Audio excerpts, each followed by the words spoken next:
খাদিজাতুল কুবরা রাদিয়াল্লাহু তাআলা চিৎকার দিয়ে বলেন, ইয়া রাসূলুল্লাহ, ইয়া হাবিবাল্লাহ,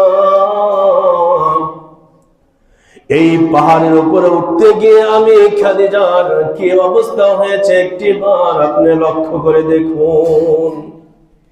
বিশ্ব নবী মা খাদিজাতুল কুবরার চেহারার দিকে একটিবার তাকিয়ে দেখেন, পুরা শরীরটা ক্ষত বিক্ষত হয়ে টপ টপ করে শরীর থেকে মা খাদিজার রক্ত ঝরে যায়।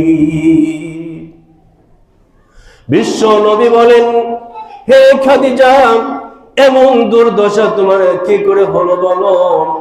খাদিজা রাদিয়াল্লাহু তাআলা আনহা বলেন, ইয়া রাসূলুল্লাহ, ইয়া হাবিবাল্লাহ, এই পাহাড়ে ওঠার সময় আমি যখন বারবার পিছলে পড়ে যাচ্ছিলাম, তখন আমি হামাগুড়ি দিয়ে বুকে ভর দিয়ে আমি খাদিজা এই পাহাড়ে উঠেছি।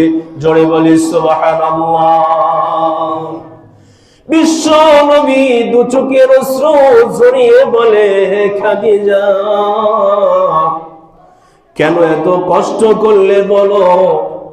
মা খাদিজাতুল কুবরা রাদিয়াল্লাহু তাআলা বলেন, ইয়া রাসূলুল্লাহ, ইয়া হাবিবাল্লাহ, আপনাকে যখন আমি খোঁজা শুরু করলাম, কোথাও যখন আপনাকে আমি পেলাম না, আমার তখন ভিতরে একটা কাজ করলো, আমার এতিম নবীর মা নাই, বাবা নাই।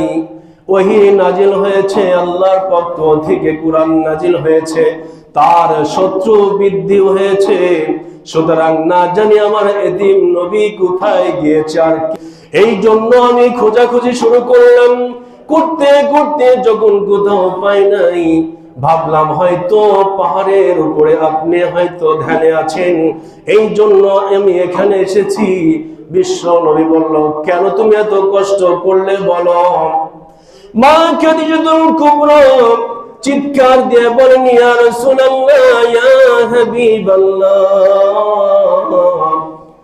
আপনার জন্য আমি খাদিজার শরীর থেকে তো শুধু রক্ত ঝরেছে, আপনি ভালো করে শুনে নেন, আমি খাদিজার আপনার জন্য যদি জীবন দিতে হয়, একবার নয়, দুইবার নয়, লক্ষ লক্ষ বার আমি খাদিজা আপনার জন্য জীবন দিতে প্রস্তুত আছে।